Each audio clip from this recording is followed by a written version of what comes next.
Bom dia a todos. Espero que estejam bem, né? A gente já está um pouco melhor nessa pandemia. Eu só peço para quem está ligado aí poder me dar um sinal aí se estão me ouvindo. Estão ouvindo bem? Estamos ouvindo sim, professor. Então tá. Então, de novo, bom dia. Vocês viram que as aulas estão um pouco modificadas. Eu espero que na semana que vem a gente possa conversar pessoalmente, né? Que a ideia é que isso termine. Essa semana vai parar de chover aí. Hoje já parou agora, né? Parece que não vai chover. E eu acho que a gente volta para o presencial. Daí a gente combina como é que é o final do semestre com vocês na segunda-feira, tá? Na próxima eu que dou aula também. A aula que eu vou passar para vocês hoje, então, é uma aula sobre a neurociência, subjetividade, bem-estar e espiritualidade. Ela está dividida em duas. Isso aqui faz parte de um curso que eu dei junto com o professor Jaderson, da neurologia. Ele deu a parte mais de neurologia e eu dei a parte mais de subjetividade, né, e a parte mais de saúde mental na UOL. E eu compilei, né, porque lá são 6 horas de aula, 3 minhas e 3 dele, então eu compilei para mostrar para vocês aqui. Não sei se eu tirar atrapalha o meu PC, né? Eu começo mostrando isso aqui, né, como a gente não está na aula, não está interativo, né? E eu vou contando para vocês e vocês depois podem, quem quiser, entrar no chat aí, ou pode interromper a hora que quiser, tá? Isso aqui, o que que é para vocês, né? Assim, a maioria de vocês vai responder só uma embalagem, né? Se eu boto uma fita nessa embalagem, né, vocês podem já começar a dizer que isso aqui pode ser. Eu vou respondendo por vocês aqui para não, mas se alguém quiser falar também, né? Eu sei que a interatividade diminui bastante aqui com, a- com o Zoom. Se a gente bota uma fita, alguém já pode dizer que isso aqui é um presente, né? Já tem uma descrição melhor do que só ali uma embalagem antes de nascer aqui primeiro, né? Agora, se eu tenho uma embalagem aqui que já tem uma fita, tem um desenho, né? Para mim, pelo menos para muitas pessoas, vocês já foram em festas, né? De casamento, de alguma festa de formatura, isso aqui geralmente em casamento eles botam um docinho chamado bem casado. Então, eu já consigo imaginar o que que tem lá dentro, né? Por quê? Porque ele já tem alguns sinais que mostram o que que tem lá dentro, o conteúdo, quando a gente só tem um pacote assim, né? Esse pacote aqui, ó, já tem, já fala que faz bem, é um chocolate, tem zero açúcar, já tem um monte de informações que fazem que a gente possa imaginar o conteúdo dele, a parte interna dele. Mas para a gente poder experimentar, poder saber se realmente aquele chocolate ou o conteúdo de um pacote, o que que é mesmo aquilo, não basta só saber e que alguém conte, né? Isso aqui tem a ver com a aparência da gente, do ser humano, das pessoas. A gente precisa experimentar, né? Vocês hoje está muito na moda falar que eles vendem muito uma experiência, né? Vai num lugar, né? O preço está ligado na experiência, de experimentar, né? O que causa experiência e dá a sensação para a gente. Mas quando a gente experimenta o chocolate, em geral, a gente imagina, quando bota aqui na internet, que a maioria das pessoas vai gostar, né? Mas será que todo mundo tem gente que pode botar o chocolate, experimentar e não gostar? Então, quando a gente imagina, tem uma expectativa, é uma coisa, quando a gente experimenta, é outra. Então, agora a gente vai falar um pouco só, isso aqui é só uma brincadeirinha, né? Que vocês também vão experimentar o que que eu vou falar aqui na aula, mas isso vale para a vida inteira, né? Para outras coisas e para o nosso tema de hoje. O produto que eu desenhei ali para vocês, que eu mostrei, ele equivale apenas, se a gente olhar para um iceberg, ele equivale apenas a isso aqui, ó, essa parte superficial dele, né? Ele, vou botar o apontador aqui, ele equivale só isso aqui, ó, a, a embalagem. O produto mesmo, ele está aqui. A maioria de vocês sabem o que que é um iceberg, né? A gente enxerga então a embalagem. Por que que eu estou falando isso para vocês? Esse cara aqui, o Ernest Hemingway, não sei se vocês conhecem, é um escritor, considerado um dos maiores escritores, né, do século passado. E ele foi entrevistado há uns anos atrás. Ele foi entrevistado há uns anos atrás, em 1954, ele foi entrevistado e ele nessa entrevista ele explicou como, porque a arte do Hemingway era justamente poder mostrar em detalhes cotidianos da vida, em histórias aparentemente simples, um significado muito profundo. Então eles queriam saber como é que ele fazia isso, e ele falou, então, né, que ele escreve baseado no princípio do iceberg. Então ele falou assim que a dignidade do movimento do iceberg é que somente um oitavo de sua grandeza brilha ao sol. Então tem 7/8 submerso para cada parte que aparece. E o que você conhece pode ser eliminado, porque a parte que não aparece só robustece o iceberg, né?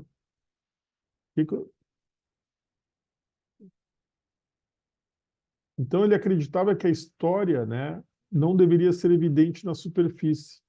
E quando a gente vai falando sobre isso na espiritualidade, a gente vai falando da superfície da gente também, ou no jeito da gente conhecer o mundo.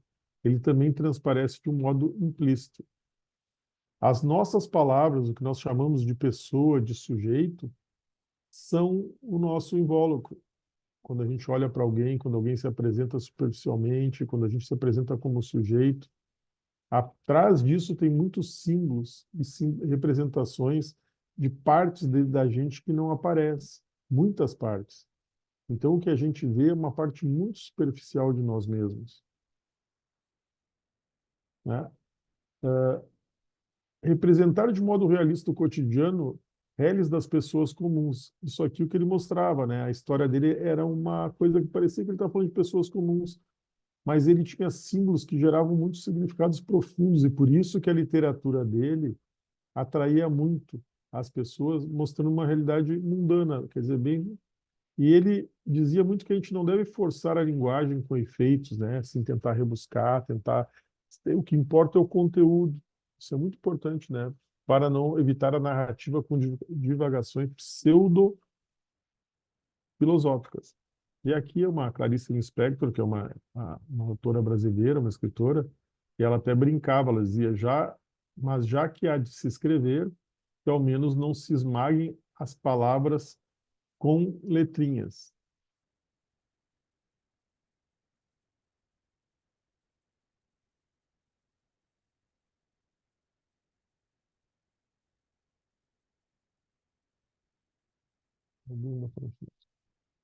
Então, isso era, assim, não se esmagar as palavras com letrinhas. Por que que a gente situa isso no início? Para vocês entenderem que as palavras, o que eu estou contando para vocês agora, o jeito que a gente se comunica, é uma parte muito superficial do ser humano. A gente tem muitos símbolos, muita subjetividade, imagens. O pensamento humano, ele se produz primeiro por imagem. Primeiro a imagem, depois essas imagens são símbolos, né, subjetivos, e depois que eles se transformam em palavras. Por quê? Porque a gente não consegue ligar um fio na nossa cabeça que se ligue a outra pessoa, né? A outra pessoa, a cabeça da outra pessoa. A gente não consegue, então, se conectar que nem a gente faz com o computador, né? A gente precisa chegar até ela e o que comunica é essas palavras, né? E a gente vai ver todo isso aqui, esse estudo em neurociências, tudo que está aqui por baixo das palavras. O Freud tentou, o Freud era um neurologista, para quem não sabe, era um neurofisiologista, era neurologista e estudou neuroses. Só que ele não conseguiu fazer o que chamaria de neuroanálise, né? Ele criou a psicoanálise porque ele precisou o quê? Usar palavras. Então ele não tinha uma interferência direta no cérebro da pessoa, então ele usava palavras, né? Para tentar modificar. E aqui é o nosso professor Jaderson, no curso, o que que ele fala? Que os animais, percebem o mundo pelos instintos. E o ser humano cria o seu universo pelos significados simbólicos que ele atribuiu ou delineia a sua percepção de realidade, né? E delineia. Nesses universos simbólicos encontramos linguagem, mito, religião, ciência. Então, nós somos um animal simbólico, né? A gente passou pela encefalização, um córtex associativo com funções simbólicas e, por fim, a linguagem. Aí depois vocês vão aprender também mais em detalhes, né? O Freud tentou escrever isso em linguagem neurológica lá em 1985, num trabalho chamado Projeto para a Psicologia Científica, e ele não conseguiu. Então, as psicoterapias, a psicanálise surgiu aqui em 1900, é um marco referencial, aonde ele começou a trabalhar muito com os sonhos, porque ele imaginava assim que os sonhos eram, enquanto a gente dorme, o nosso cérebro não precisa se comunicar com os outros. Então, ele usa um outro software.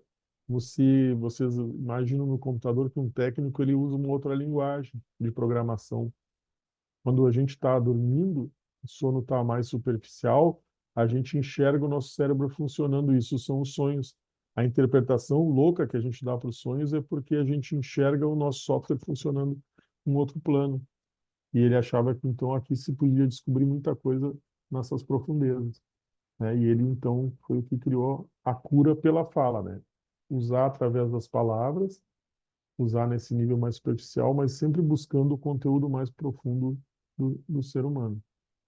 A pessoa entender como isso tem a ver com a religiosidade, né? Com a maneira como a gente expressa, isso a gente vai ver mais na segunda aula. Isso aqui é preparatório, né? Então, hoje se aceita que a gente tem essa parte então superficial das palavras que é o nosso consciente, a gente tem um pré-consciente que anda por aqui, né?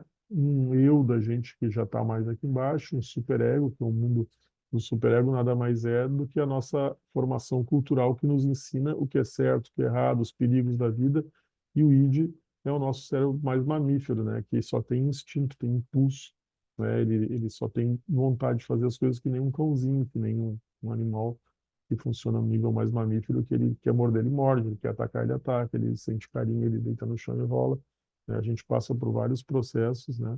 Conscientes e inconscientes. Mais tarde, esse cara aqui, o Aaron Beck, né? Ele era psicanalista, ele começou a tentar, então, testar ideias do Freud para tratar depressão, mas ele achava que era muito difícil aquele método, né? E que ele queria conseguir fazer com que ele se tornasse mais fácil do ponto de vista científico de testar. Então, ele identificou pensamentos negativos, tentou substituir por positivos e viu que a depressão leve e moderada tinha melhora. E é daí que surgiram todas as psicoterapias comportamentais, né? Então, se existe uma ideia antiga que a farmacologia no cérebro não, ela agia, e a psicoterapia era na mente, era como se fosse espaços separados, né? Mas hoje a gente sabe que a interação entre terapeuta e paciente pode mudar a biologia do cérebro, né? Isso é comprovado, né? Pelos sistemas de aprendizagem, provocam modificações anatômicas nas conexões entre os neurônios, que são subjacentes à memória. E a psicoterapia é um processo de aprendizagem, isso foi provado na aprendizagem. Esse cara aqui, ó, né, é o Eric Kandel, é um psiquiatra que depois virou neurofisiologista, ele está com mais de 90 anos hoje, está vivo, né? Ele tem um livro, né, muito interessante. Um é um tratado de neurociência. Ele ganhou o prêmio Nobel de, de, de medicina, né? Um cara muito conhecido. E ele e ele fala muito sobre a subjetividade humana também. Depois eu passo para vocês um livro bem bacana que ele tem, que vocês vão achar, vão descobrir muita coisa que tem na aula, inclusive, né? Bom, e à medida então que a psicoterapia produz mudança no comportamento, ela também está produzindo mudança no cérebro, né? Mas não é só a psicoterapia, é a meditação, é a espiritualidade, né? Então tem vários trabalhos hoje que mostram isso aqui, é só para vocês terem, depois eu não vou ler tudo isso aqui, né? Que o bem-estar, que a qualidade de vida está muito ligada à cognição e à consciência, e está muito ligado, né, à meditação, está muito ligado à religiosidade. E vejam bem, não é qualquer religiosidade, né? Assim, qualquer religiosidade é comprovada. A gente sabe que as pessoas Tem as religiões que pregam mais a parte mais positiva do altruísmo, do humanismo, do bem-estar, que não pregam tanto o castigo. Essas que são muito baseadas em castigo, elas não têm mesmo os índices de qualidade de vida melhorada, de vida mais longeva, né? Então, isso aqui é só exemplos. Depois vocês vão poder olhar, se quiserem procurar aqui, vai aparecer, né? A interação, então, entre o terapeuta e o paciente pode mudar a biologia do cérebro. A aprendizagem provoca modificações anatômicas, isso é comprovado, então, né? Com os neurônios subjacentes à memória. Então, é um processo de aprendizagem. E à medida que a psicoterapia produz mudança no comportamento, também produz mudança no cérebro, né? E assim se aplica mesmo o conceito para a espiritualidade, porque a psicoterapia é um método que se tenta dirigir para fazer com que as pessoas possam melhorar. Mas a gente sabe que a espiritualidade como um todo, ela é um grande guarda-chuva que abriga tudo isso, tem sido um objeto de muito estudo, né? E elas estão bem associadas à prevenção e melhora dessas enfermidades aqui citadas, ó. Doença arterial coronariana, hipertensão, AVC, Alzheimer, demência, funções imunológicas, câncer, dor. Então, vários estudos mostram que ela é efetiva, que a pessoa que cultiva a espiritualidade positiva, ela consegue, né? Mas não está ligado, né? A espiritualidade está ligada com atitudes negativas, elas são ruins para a saúde. A atitude negativa, falta de perdão, rancor, ressentimento, desejo de vingança, egoísmo, sentimentos que liberam hormônios, são sentimentos que liberam hormônios nocivos à saúde. E aí a gente faz uma pergunta: o que é a espiritualidade? Isso aqui é uma coisa, vocês têm a ideia do que é a espiritualidade? Eu coloquei aqui, né, um universo, eu coloquei aqui assim velas, né, que remetem mais a uma coisa mais da religiosidade, né? Mas a espiritualidade, porque o que eu botei aqui? Quanto tempo a gente pode ficar sem respirar? O que tem a ver respiração com espiritualidade? Porque a origem etimológica da palavra espiritualidade vem de ar, de espírito. Espírito é o que está dentro, é um ar que está dentro. A alma, ela vem de pneumo, que nem pneu, que nem pneumologia, tem ar dentro. Então, a espiritualidade veio muito da ideia, né, de que as pessoas, nossos ancestrais, muito primitivos, começaram a ver que quem respirava estava vivo, quem não respirava estava morto. Então, isso veio como um símbolo, né, da vida, o ar, a respiração.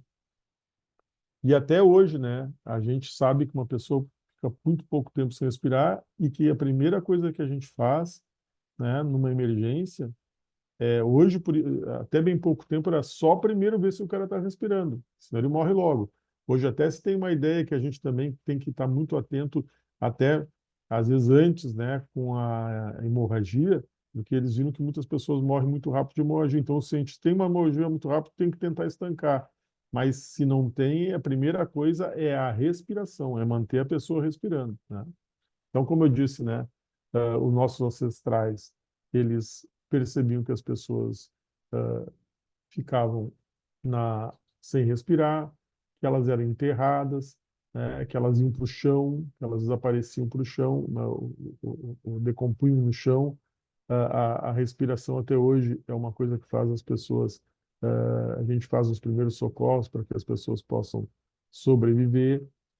O próprio está no Gênesis da Bíblia, em que diz que Deus construiu então um boneco de barro e botou o sopro da vida, botou ar dentro dele, né? Então a espiritualidade está muito ligada com o ar, né? E os nossos ancestrais então viam o ar como uma coisa importante, viam um ar preto, uma chuva como algo negativo e uma coisa que trazia bem-estar, né, o sol. Então, o escuro, o claro, né, as trevas, a claridade como positivo, né, foram fazendo essa diferenciação, né? O ar está em todo lugar, então pode ver que Deus também está em todo lugar, para quem não acredita em Deus, né? O tempo bom gera bem-estar, o tempo mau causa terror, né? O corpo físico e a matéria, então, se decompõem, eles foram observando isso, né? Que a carne se alimenta com a matéria e começaram a pensar assim, né? Quando começaram a usar o pensamento, a ter reflexões sobre o mundo, o que que o ser humano começou a pensar, né? Que essa alma, esse ar, esse espírito, ele se eleva e que a gente tem um corpo físico que se decompõe e que se alimenta com matéria, matéria com matéria e alma se alimenta com quê? Com espiritualidade, né? Então, começaram a valorizar que a mente se alimentasse, então, com intelecto, oração, meditação. E daí que vem a ideia da gente se privar dos prazeres da carne, né? Isso é uma coisa muito antiga, depois a religiosidade começou a incorporar, que a pessoa jejua, passa um tempo comendo pouco, se abstém da sexualidade, porque para tentar elevar a alma, para tentar fazer com que o espírito fique mais desenvolvido. Então, o ser humano começou a priorizar a alma, né? E buscando o quê? O bem-estar espiritual, o bem viver, né? Respirar fundo acalma. A gente sabe, né, quem trabalha com esses, até com a yoga, essas coisas são muito antigas, o movimento de respiração ajuda a relaxar os músculos e dá a sensação de bem-estar, né? Não sei se você sabe, mas quando a gente quando uma pessoa ouve uma música, por exemplo, né, e ela consegue relaxar com aquela música que ela gosta, música calma, o que acontece? Ela respira mais devagar, a pressão baixa, o coração desacelera e ela começa a produzir. É uma coisa interessante porque o sistema imunológico ele não vê perigo nessas horas. Como ele não vê perigo, ele não precisa lançar cortisol, que não sei se todo mundo sabe, né, uma coisa relativamente conhecida, e quando a gente entra em luta, a gente, por antiguidade, né, por isso é uma coisa que a gente ainda faz, quando a gente está preocupado, está estressado, o nosso organismo primitivo não sabe que a gente não vai lutar. Ele lança muita substância como o cortisol, que é anti-inflamatório, como se a gente fosse lutar. Ele contrai a musculatura para a luta, ele contrai a musculatura da cabeça para a gente não levar paulada na cabeça, contrai a nuca, né? Como tem um delay entre a gente desenvolver algumas coisas do desenvolvimento da espécie humana, quando a gente se estressa com problemas, a gente não sabe, lá o nosso sistema mais primitivo, ele não sabe que não está em luta. E ele faz com que a gente então contraia a musculatura, fique todo tenso. Quando a gente está relaxado, é o contrário. O sistema imunológico não precisa se preocupar. E aí o interessante é que a pessoa aumenta, o sistema imunológico ele só se recupera, se regenera. Então a pessoa fica mais forte contra guerras futuras. Então ele fica mais forte para evitar vírus, bactérias, ele fica mais forte para o indivíduo. E quando, que é o contrário quando a gente está estressado, porque aí o sistema imunológico ele tem que trabalhar muito no ataque agudo, então o que que ele faz? Ele se prepara muito para a luta iminente, para a guerra, e aí ele não se desenvolve. Por isso que a imunidade da pessoa baixa frente ao estresse. Isso é bem interessante, né? Então, a sensação de bem-estar ela é muito ligada também a que essas profundezas da gente, nossos organismos internos estejam em silêncio, estejam tranquilos. Para a gente estar com bem-estar, a gente precisa estar com o nosso sistema imunológico mais tranquilo, não se sentindo ameaçado, não se sentindo perturbado, né? Não esqueça, como eu disse para vocês, os nossos sistemas internos, eles não sabem a diferença de estresse psicológico, né, de traumas que a gente tem do dia a dia, das neuroses, das preocupações que o que acontece na vida da gente também reais, ele não sabe a diferença disso e lutar, que é o sistema primitivo que é de só de luta, né? Então, nossos órgãos têm que estar em silêncio para que a gente possa, né, para a gente possa estar tranquilo e pensar e se sentir bem, né? Isso aqui é uma brincadeira só que eu faço, porque uma tartaruga, ela não tem sistema de aprendizado, ela não tem maternidade. Ela simplesmente cresce, vai para o mar e vive, né? E uma criança não, uma criança não pode com essa idade aqui, né, que eu estou brincando aqui, né, dizer para mim chega e vai embora de casa. Até para ir de casa, a maioria de vocês talvez morem em casa ainda, os que moram, os pais moram aqui em Porto Alegre ou pela Redondeza, né? Muitas pessoas vão morar fora só muito bem depois, né? Diferente de uma tartaruga que sai do ovo e vai para casa, vai para a rua. Qual é a diferença? Não tem maternagem. Qual é a diferença que tem? Ela não tem um córtex, né? Ela só tem um cérebro primitivinho pequeno ali de réptil, e a gente não. A gente tem um córtex, tem um cérebro mamífero e tem esse cérebro reptiliano, né? Então, a gente tem três cérebros também, o cérebro trino. Vocês vão aprender isso mais tarde na neurologia, né? Tem uma hipótese que a gente tem três cérebros, um sobreposto ao outro, né? O primitivo, reptiliano, o mamífero, né? E depois o córtex, o neocórtex, que já são a parte de reflexão toda evoluída, né? Mas aí a gente precisa de muita aprendizagem, muita maternagem, muito cuidado. Então, nós somos seres também muito dependentes durante muito tempo de nossas vidas, né? E essas experiências e registros de bem-estar e de existir para sempre, elas são geradas no início da vida. A criança, quando ela está se sentindo bem, se acredita que depois que uma criança para aqui, ó, e está dormindo feliz, ela vai gerando experiências de viver para sempre, de existir para sempre, né, de bem-estar. E esses registros repetidos, eles vão criar uma marca profunda no nosso cérebro.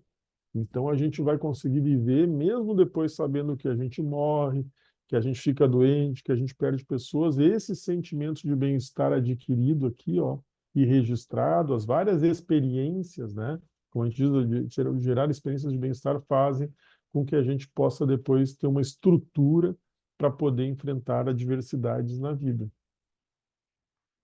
né? Para vocês terem uma ideia assim mais didática, né? Se a gente bota um bem-estar na rede, deitado na rede aqui, quando a gente bota deitado na rede na internet, vai aparecer várias pessoas deitadas na rede se balançando e estão todas bem tranquilas, né? Geralmente não vou ver ninguém estressado aqui. E é interessante porque a rede imita o movimento do balanço da mãe, né? Ela tanto acolhe como balança. Então as pessoas dizem assim: eu gostaria de tirar férias, deitar numa rede e nunca mais sair daqui, né? Esse é o sentimento do bem-estar, é o sentimento que faz com que a gente possa ter a experiência de viver para sempre. E o que é esse outro slide aqui? Ele mostra uma fratura e aqui a fratura consolidada, né? Os arqueologistas descobriram, né, há milhares de anos atrás, eu não sei dizer agora de cabeça, descobriram lá no homem primitivo, no homem das cavernas, no Neandertal, não sei bem a época, agora eu não gravei de cabeça, mas muito antigo, eles descobriram o ser humano com uma fratura reduzida que só poderia ter sido reduzida se alguém cuidasse. Então, se a gente olha no mundo animal, eles não sabem curar uma ferida desse tipo, um leão, uma matilha, ele abandona, eles ficam um tempo, depois eles abandonam, eles têm que continuar a caminhada deles, o animal fica abandonado. E com o ser humano, isso ocorreu até um tempo, até alguém parar e cuidar daquela pessoa. Então, para alguns pensadores, escritores, a humanidade, né, cuidado com o outro, iniciou há muito tempo atrás, quando a gente começou a cuidar um dos outros e tratar, né? Cuidar para tratar. Isso é o início da própria medicina, né? Então a gente vai cuidando, a maternagem hoje ela é muito longa, né? Não a maternagem só, mas o cuidado, o aprendizado, o período de conhecimento. E se vocês olharem no mundo animal a maternagem ela é mais curta, né? Então logo a gente pode pegar um animal para pet em casa, né? O ideal é pegar lá pelos 3, 4 meses de vida, né? 2, 3, alguns varia muito de opinião aí de cientistas, mas não se deve pegar um cachorro com 0 dia de vida, porque ele tem que passar pelo período de aprendizado com os pais para poder viver. Então, a maternagem, se vocês vão ver, os animais, os mamíferos, eles ficam, a mãe se diz, ela fica meio doida, tanto que ela cuida do bebê. A gente sabe que não pode se aproximar de uma mãe que está amamentando um filho nessa época, de um urso, de um leão, quem vai se aproximar de um leão, mas até de um cachorro, se chegar perto, ele ataca, às vezes, porque ele quer proteger tanto. Isso é o instinto materno muito cuidador da vida. Só que como a gente começou a ficar muito tempo sob cuidado dos outros, esse período de cuidado, depois a consciência da ideia de vida e de morte faz com que o ser humano comece a cuidar cada vez mais e mais tempo. Então esse instinto foi se alongando, né? E essas profissões como de professor, policial, que cuida, zela pela vida dos outros, né, dos cuidadores, dos médicos, dos bombeiros, que às vezes doam a vida, né? Os policiais doam a própria vida para salvar pessoas, né? Os bombeiros são heróicos nisso, né? A gente viu agora na enchente aí quanta gente se atirou na água para poder salvar pessoas e se arriscou, né? E tem gente que dedica a vida inteira para cuidar dos outros, né? Então isso aqui é uma coisa, uma função nova do ser humano, né? De cuidador. E isso vem de muito tempo atrás, né? A gente só começou a poder se comunicar, falar, a partir do momento que a gente começou a poder falar, conversar. Você sabe mais ou menos há quanto tempo a gente começou a conversar? Ó, os Neandertais têm 6.000 anos atrás, eles já tinham uma expansão da coluna vertebral, assim que os pesquisadores descobrem. E o Homo erectus, que é uma espécie anterior dos arcaicos, tem 1 milhão de anos, a expansão da coluna vertebral não existe. Então, né, há 1 milhão de atrás não tem expansão da coluna vertebral que indica a fala. Aqui já tem, né? Tem que ter um enorme controle. A primeira função da gente é respirar. A segunda é usar a respiração para falar. Quando vocês veem uma pessoa se afogando, duas se afogando, se uma está gritando e berrando e a outra está em silêncio, vocês devem salvar quem? A que está em silêncio, porque a que está gritando, ela não perdeu a fala. É como um computador, ele entra num modo. Se vocês começam a se afogar, a ter muito risco de vida por respiração, vocês inibem a fala para privilegiar só a respiração. Então, quando a gente vê uma pessoa lá pedindo ajuda na água, né, a que tiver quieta é a que está mais em risco de afogamento, né? É só para vocês entenderem, né, um pouco desse tempo de vida. Há quanto tempo a gente é um ser que está falando há pouco tempo, está se comunicando há pouco tempo, porque a vida tem bilhões de anos, né? E essas pistas genéticas também dos genes, né, que começaram então a usar as palavras, que no início eles, como é que você acredita que o ser humano começou a falar? Primeiro grunhir, fazer sinal, aí o cara entendia que o sinal era uma maneira de avisar um perigo, dizer alguma coisa, e assim foi se desenvolvendo durante milhares de anos até adquirir a linguagem com símbolos, palavras, né? É muito difícil detectar nessas evidências genéticas, mas é o que se tem, né, de em torno de 500 mil anos aí. E aqui, ó, esses são os primeiros registros, né, que contam de 70 mil anos, os primeiros registros do ser humano contando experiências emocionais, né, escrevendo nas paredes, contando emoções. E por que eu boto aqui o brinco com o Roberto Carlos? Porque a música que ele diz, sei tudo que o amor é capaz de me dar, eu já sei, já sofri, mas não deixo de amar. Se chorei ou sorri, o importante é que emoções eu vivi, né? Eu brinco com isso porque isso aqui, ó, até para a psiquiatria, o que conta são as emoções. A pessoa pode ter problema até cognitivo, mas o que perturba a pessoa é lidar com emoções. A gente poder ter emoções e, ao mesmo tempo, sofrer, amar, sorrir, chorar e, mesmo assim, poder ter serenidade na vida. Então, o que perturba o ser humano é a maneira de lidar com as emoções, né? Onde isso está lá no sistema límbico, né? Envolve essa porção do cérebro, do tronco cerebral, ao redor do corpo caloso, né? Isso aqui é o nosso sistema. Eu boto aqui um robô, eu digo, tem gente que diz o robô vai substituir, vai fazer tudo para o ser humano, vai ficar igual ao ser humano, mas ele não tem ainda o que? Emoção. A hora que a gente botar emoção num robô, né, ele vai sentir raiva, inveja, ciúmes, medo de morrer, ele vai ficar neurótico, né? Então os psiquiatras vão continuar tendo problema, né? Quando ele tiver emoções, o robô, ele também vai ter pânico, inveja, ansiedade, depressão, né? Por enquanto ele é só razão. A razão, então, ela é desprovida, por isso a gente não consegue ser só racional. né? E a gente tem, então, dois tipos de ansiedade, que a gente chama, uma que é mais somática, que a gente sente tudo no corpo, é neurovegetativa. Eu tenho insônia, não sei por quê. Eu tenho tristeza, não sei por quê, né? Eu tenho dor em todo lugar, não sei por quê. É diferente quando a pessoa já consegue pensar sobre isso. Eu estou com insônia porque eu perdi o emprego, estou triste porque perdi meu amigo, estou tenso porque estou com dores no meu, estou com dores no corpo porque meu casamento vai mal, estou pensando em me separar. Então, a diferença entre a gente ser primitivo e a gente poder pensar, tá? Então, a gente tem dois tipos, né? Essa ansiedade somática, queixa de dor, isso tudo é sem pensamento, né? É quando a pessoa não consegue usar a cabeça para pensar. E eu gosto de dividir, ó, é didático, mas eu repito isso nas aulas, até me desculpem depois se vocês. Eu gosto que vocês saibam bem a diferença entre ansiedade e depressão. Porque o que que é ansiedade? É medo do futuro, é apreensão, é temor.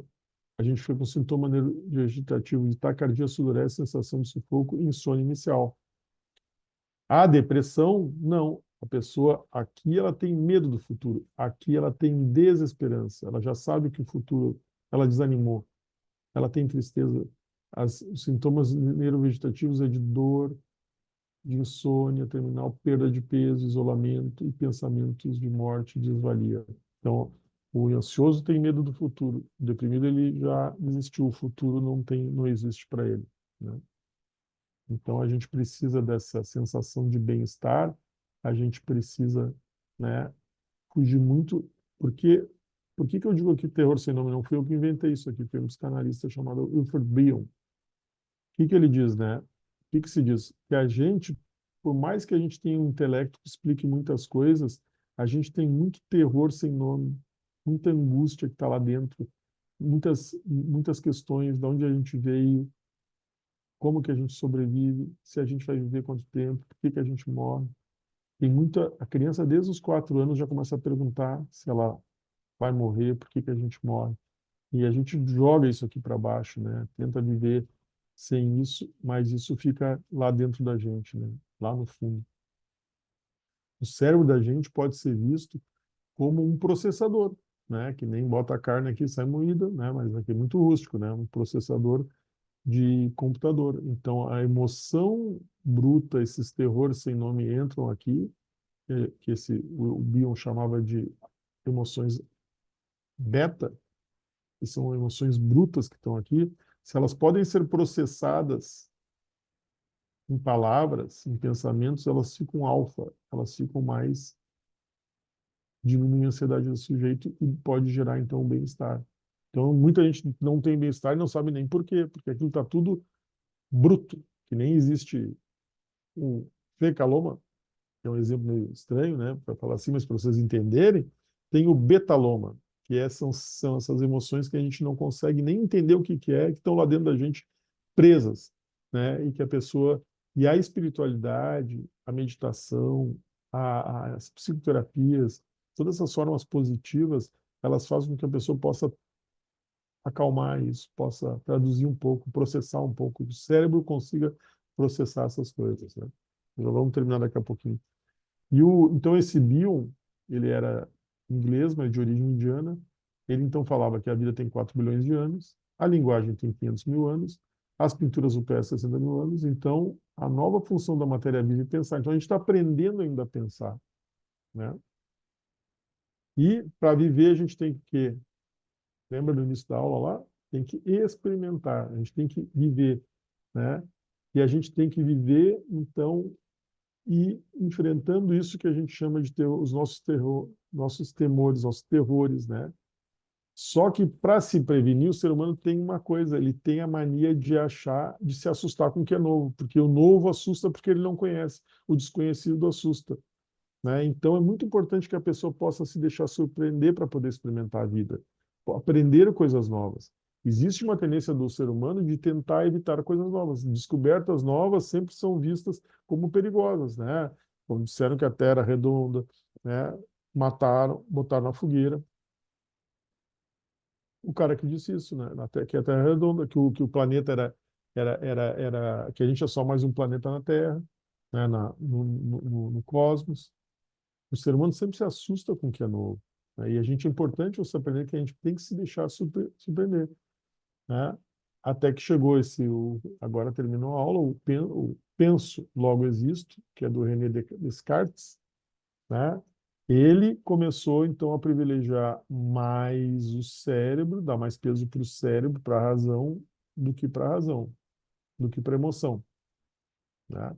Então, a gente vai falar na próxima aula sobre o erro de Descartes, né? Que a gente vai ver também como a neurociências mostra que a emoção e o coração, né, que representam as emoções, é muito importante para o bem-estar e como se desenvolvem, então, as religiosidades, as espiritualidades em geral. Tá, pessoal? Vamos ficar por aqui que está a nossa hora. Alguém tem alguma pergunta? Não, tudo certo. Tá. Tá. Então tá, pessoal. Eu acho que na próxima aula, tenho quase certeza, né? Tá tudo para a gente ter aula. E aí eu vou conversar com vocês que a gente tem mais 2 encontros depois que vão ser de uma maneira diferente, mas a gente precisa recuperar a aula, então eu vou combinar com vocês presencialmente, é mais fácil, tá bem? Boa semana para todos vocês, então. Tá bem, obrigado, prof. Boa semana, professor. Professor, obrigada. Boa semana.